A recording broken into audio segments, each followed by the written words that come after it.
KS Lakshmanarao peoples ఛానల్కి స్వాగతం. భారతదేశంలో ప్రస్తుతం ఎదుర్కొంటున్నటువంటి అతి ప్రధానమైనటువంటి సమస్య నిరుద్యోగంగా అనేక మంది సామాజిక శాస్త్రవేత్తలు అనేక అధ్యయనాలు కూడా తెలియచేస్తూ ఉన్నాయి.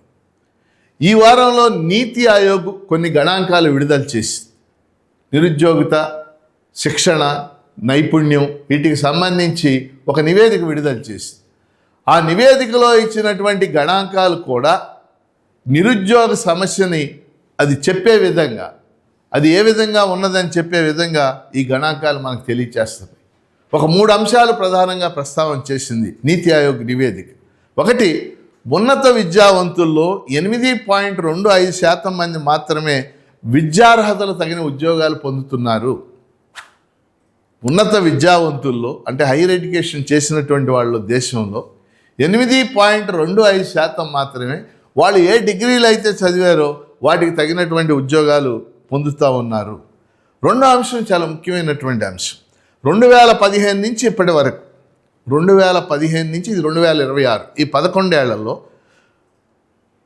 7.67 కోట్ల మందికి 7.67 కోట్ల మందికి 34,000 కోట్లు ఖర్చు చేసినప్పటికీ శిక్షణ పేరుతో, అంటే ట్రైనింగ్ పేరుతో, నైపుణ్యాల పెంపుదల పేరుతో ఖర్చు చేసినప్పటికీ ఫలితాలు ఉపయోగకరంగా లేవు, ఫలితాలు ప్రయోజనకరంగా లేవు. ఈ నివేదికలో చెప్పినటువంటి రెండో ముఖ్యమైనటువంటి అంశం.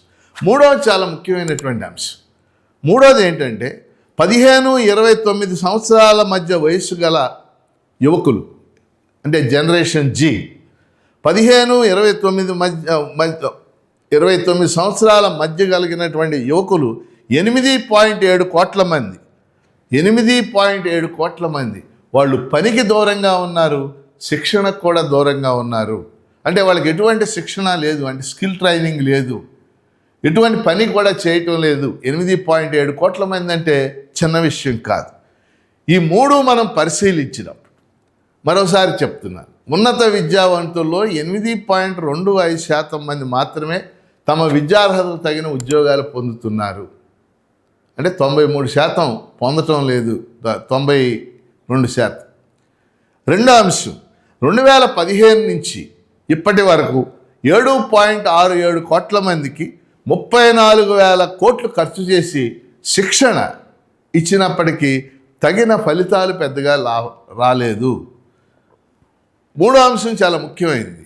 15-29 సంవత్సరాల మధ్య వయసు కలిగినటువంటి 8.7 కోట్ల మందికి అటు పని లేదు, ఇటు శిక్షణ లేదు, ట్రైనింగ్ లేదు, నైపుణ్యాలు లేవు. ఇది 3 కూడా వాళ్ళు చెప్పినటువంటి అంశాలు. దీన్ని ఇటీవల జరిగిన జనరేషన్ జీ ఉద్యమంతో కనుక మనం అనుసంధానం చేసి చూస్తే, జనరేషన్ జీ ఉద్యమం జంతర్ మంతర్ దగ్గర జరిగినటువంటి ఉద్యమం, నీట్ పరీక్ష పేపర్ లీక్ కావటం, నేషనల్ టెస్టింగ్ ఏజెన్సీని రద్దు చేయాలని కోరటం, ధర్మేంద్ర ప్రధాన్ని రాజీనామా చేయాలని కోరటం, ఇవి డిమాండ్లు అయినప్పటికీ ఆ జనరేషన్ జీ పేరుతో జంతర్ మంతర్ దగ్గర చేరినటువంటి వేలాది మందిని పరిశీలించినప్పుడు మనం నిరుద్యోగ సమస్య కూడా ఇందులో అంతర్లీనంగా ఉంది. వాళ్ళ చదువుకు తగినటువంటి ఉద్యోగాలు పొందలేకపోవటం, వాళ్ళకు తగినంత శిక్షణ లేకపోవటం, నైపుణ్యాలు లోపించటం, ఇవన్నీ కూడా పెద్ద ఎత్తున ఇప్పుడు మన దేశంలో కనపడుతున్నటువంటి పరిస్థితి. అందుకని జనాభా పెరగాలి, జనాభా తగ్గిపోతుందని మనం ఓపోతున్నాం. జనాభా పిల్లల కంటే ప్రోత్సాహకాలు కూడా ఇస్తామంటున్నారు కొన్ని రాష్ట్ర ప్రభుత్వాలు, మన రాష్ట్రంతో సహా. సమస్య ఏంటంటే జనాభా పెరగటం ఒకటే కాదు, ఆ పుట్టే పిల్లలకి వాళ్ళకి పెద్ద అయిన తర్వాత వాళ్ళకి శిక్షణ ఇవ్వాలి, వాళ్ళని తీర్చిదిద్దాలి, వాళ్ళకి పని కల్పించాలి. ఇవి చేసినప్పుడే పెరిగిన జనాభాకి అర్థం ఉంటుంది. అందుకని ఇవాళ జనరేషన్ జీ ఉద్యమాలకు సంబంధించి కూడా వాటిలో అంతర్లీనంగా ఉన్నది ఈ నిరుద్యోగ సమస్య కూడా ఉంది. అందుకని నీతి ఆయోగ్ ఇచ్చినటువంటి నివేదిక ఈ దేశంలో ఉన్నటువంటి నిరుద్యోగానికి, శిక్షణ నైపుణ్యాల కొరతకి ఒక సూచికగా ఉంది. కాబట్టి వీటిని ఎలా పరిష్కారం చేయాలి, ఎవరు ప్రధానంగా, ముఖ్యంగా కేంద్ర ప్రభుత్వం బాధ్యత, ఉపాధి కల్పన చేయాలి. ఇవాళ దేశంలో కేంద్ర ప్రభుత్వంలో శాంక్షన్డ్ పోస్టులే లక్షలాదిగా ఖాళీగా ఉన్నాయని చెప్పేసి మనం ఇటీవల వచ్చినటువంటి నివేదిక మనకు తెలియజేస్తుంది. ఆ పోస్టులు భర్తీ చేయాలి. వీటితో పాటు ప్రైవేట్ రంగానికి అవసరమైనటువంటి స్కిల్ డెవలప్మెంటు, ఇప్పుడు ఇంజనీరింగ్ స్టూడెంట్స్ బయటకు వస్తున్నారు, వేలాది మంది బయటకు వస్తున్నారు. వీళ్ళలో చాలామందికి స్కిల్ డెవలప్మెంట్ ఉండటం లేదు, నైపుణ్యాలు కొరతగా ఉంటుంది. అటు పర్టికులర్గా ఇవ్వాలి.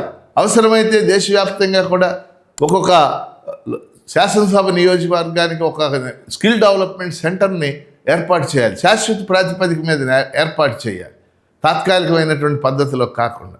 ఈ రకమైనటువంటి చర్యలు తీసుకుంటేనే నిరుద్యోగ సమస్య అదుపులో ఉండటానికి కారణం అవుద్దని చెప్పేసి తెలియచేస్తూ, KS Lakshmanarao people's channel subscribe చేయండి, దీన్ని ప్రోత్సహించండి.